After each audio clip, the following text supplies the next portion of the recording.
السلام عليكم ورحمة الله وبركاته.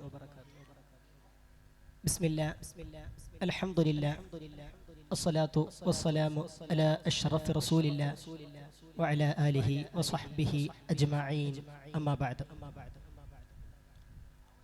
ആദരണീയരായ ഉസ്താദുമാർ, മറ്റു ശ്രോതാക്കളെ,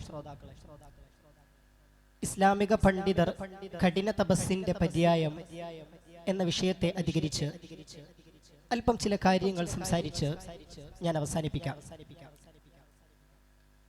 ഇസ്ലാമിക പാരമ്പര്യത്തിൽ ഖുർആനിലും ഹദീസിലും കർമ്മശാസ്ത്രത്തിലും മറ്റു അനുബന്ധ വിഷയങ്ങളിലും ആഴത്തിലുള്ള അവഗാഹം നേടിയവരും ഇലാഹി ഭക്തിയോടെ ജീവിക്കുകയും ചെയ്യുന്നവരെയാണ് പണ്ഡിതൻ എന്നതുകൊണ്ട് അർത്ഥമാക്കുന്നത്. കഠിന തപസ്സിന്റെ പരിപ്രേക്ഷ്യത്തിൽ ഇസ്ലാമിക പണ്ഡിതന്റെ ജീവിതം ആത്മീയ ശുദ്ധീകരണത്തിന്റെയും സത്യാന്വേഷണത്തിന്റെയും ഉത്തമമായ മാതൃകയാണ്. ഭൗതിക വിദ്യാഭ്യാസ മേഖല സ്പെഷ്യലൈസ് ചെയ്യപ്പെട്ട ഒരു കാലത്താണ് നാം ജീവിക്കുന്നത്. മെഡിസിനുമായി ബന്ധപ്പെട്ട ഒരു കാര്യം എഞ്ചിനീയറോട് ചോദിച്ചാൽ ഉത്തരം ലഭിക്കുകയില്ല. ആരോഗ്യരംഗത്ത് തന്നെ വൈറ്റനറി ഡോക്ടർമാർക്ക് ഹ്യൂമൻ ബോഡിയെ കുറിച്ച് ആധികാരികമായി സംസാരിക്കാൻ കഴിയണമെന്നില്ല.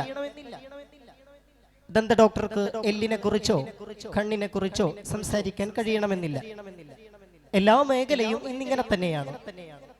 ഇംഗ്ലീഷ് ആൽഫബറ്റിലെ അക്ഷരക്കൂട്ടങ്ങൾ പേരിനോടൊപ്പം അകമ്പടി ചേർക്കുന്ന പ്രൊഫഷണലുകളായി നടക്കുന്ന പലരും അവരവരുടെ ഇട്ടാവട്ടങ്ങളിൽ നിന്ന് അപ്പുറത്തേക്ക് കടന്ന് ആധികാരികമായി സംസാരിക്കാൻ കഴിയാത്ത വിധം വിജ്ഞാനപരിധി ചുരുങ്ങിക്കൊണ്ടിരിക്കുകയാണ്.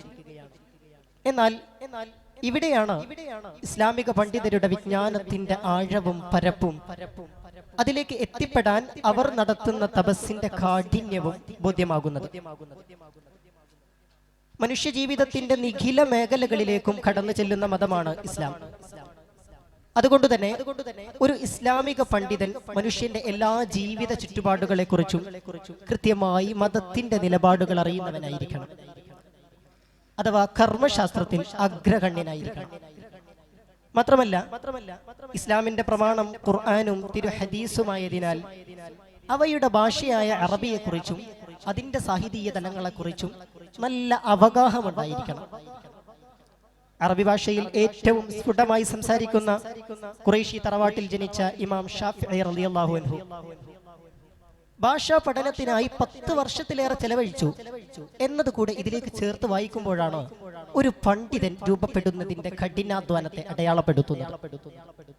നാടും വീടും കുടുംബവും മറ്റു എല്ലാ ബന്ധങ്ങളും ഉപേക്ഷിച്ച് അപരിചിതങ്ങളായ നാടുകളിൽ ചെന്ന് അഗ്രഗണ്യരായ ഗുരുനാഥന്മാരുടെ കൂടെ ജീവിച്ചാണ് അവരിൽ നിന്നുള്ള വിജ്ഞാനവും ആത്മസംസ്കരണവും സ്വാംശീകരിച്ച് പുതിയ പണ്ഡിതന്മാർ രൂപപ്പെടുന്നത്. അറിവ് വർദ്ധിക്കും തോറും വിജ്ഞാനി വിഹായസിൽ ഞാൻ ഒന്നുമല്ലെന്ന തിരിച്ചറിവ് നേടുകയും വീണ്ടും വീണ്ടും അറിവന്വേഷണത്തിനായി സമർപ്പിതനാവുകയും ചെയ്യുന്നതിലൂടെ വൈവാഹിക ജീവിതം പോലും വിസ്മരിച്ച നിരവധി പണ്ഡിതന്മാർ അവരുടെ ചരിത്രങ്ങൾ വിവരിക്കാൻ മാത്രമായി രചനകൾ തന്നെ നിർവഹിക്കപ്പെട്ടിട്ടുണ്ട്. ഇമാം ഗസാലി റളിയല്ലാഹു അൻഹു, ഇമാം നവവി റളിയല്ലാഹു അൻഹു തുടങ്ങിയ നിരവധി ഇസ്ലാമിക പണ്ഡിതന്മാർ കഠിന തപസ്സിന്റെ ഉദാഹരണങ്ങളാണ്. ഇമാം ഗസാലി തന്റെ ജ്ഞാനാന്വേഷണത്തിനിടയിൽ ലൗകിക ജീവിതം ഉപേക്ഷിച്ച് വർഷങ്ങളോളം ഏകാന്തതയിലും ധ്യാനത്തിലും ആത്മപരിശോധനയിലും ചിലവഴിച്ചു. ബഹുമാനപ്പെട്ടവരുടെ ഇഹ്യാ ഉലൂമിദ്ദീൻ എന്ന കൃതി ജ്ഞാനവും തപസ്സും സമന്വയിപ്പിച്ച മാതൃകയാണ്. ഇത്തരം പണ്ഡിതന്മാർ അവരുടെ ആത്മീയ പരിശീലനത്തിലൂടെ ഇസ്ലാമിന്റെ ആഴമേറിയ സത്യങ്ങൾ ലോകത്തിന് നൽകിയവരാണ്. ഓമച്ചപ്പുഴയിൽ വെച്ച് ഈ വിഷയം സംസാരിക്കുമ്പോൾ വിസ്മരിക്കാനാവാത്ത പല വ്യക്തിത്വങ്ങളുമുണ്ട്. ഒരു പുരുഷായുസ് കാലം വിജ്ഞാനത്തിന്റെ ആകിര വികിരണത്തിനായി സമർപ്പിതനായ അഭിവന്യരായ ശൈഖുന കരിങ്കപ്പാറ ഉസ്താദ് നവ്വറല്ലാഹു മർഖദ പാണ്ഡിത്യത്തിന്റെ ഗിരിമയിലെത്തിയിട്ടും ജീവിതത്തിന്റെ സായം സന്ധ്യ വരെ കിതാബുകൾക്ക് മുമ്പിൽ ഭജനമിരുന്ന മലയിൽ ഉണ്ണിൻകുട്ടി മുസ്ലിയാർ നവ്വറല്ലാഹു മർഖദ തുടങ്ങിയ നിരവധി പണ്ഡിത കുലപതികളുടെ നാടാണിത്. അവസാനമായി ഞാൻ എൻ്റെ പ്രിയ കൂട്ടുകാരോട് ഒരു കാര്യം പറയട്ടെ. ജീവിതം മുഴുവൻ അറിവന്വേഷണത്തിനായി ത്യാഗം വരിച്ചവരുടെ ചരിത്രങ്ങൾ കേൾക്കുമ്പോൾ നമ്മൾ പ്രചോദിതരാകണം. വിജ്ഞാന സാഗരത്തിന്റെ തീരത്തിരുന്ന് നോക്കിക്കാണുന്ന നമ്മൾ അരയും തലയും മുറുക്കി ആഴിയിലിറങ്ങി മുത്തും പവിഴവും വാരിയെടുത്താൽ മാത്രമേ മതവിജ്ഞാനത്തിന്റെ പ്രഭ അന്ത്യനാൾ വരെ കെടാതെ സൂക്ഷിക്കാൻ നമുക്ക് കഴിയുകയുള്ളൂ. അല്ലാഹു സുബ്ഹാനഹു വ തആല തൗഫീഖ് നൽകുമാറാകട്ടെ. ആമീൻ എന്ന് ദുആ ചെയ്ത് വആഖിറു ദഅവാന അനിൽ ഹംദുലില്ലാഹി റബ്ബിൽ ആലമീൻ. അസ്സലാമു അലൈക്കും വറഹ്മത്തുള്ളാഹി വബറകാതുഹു.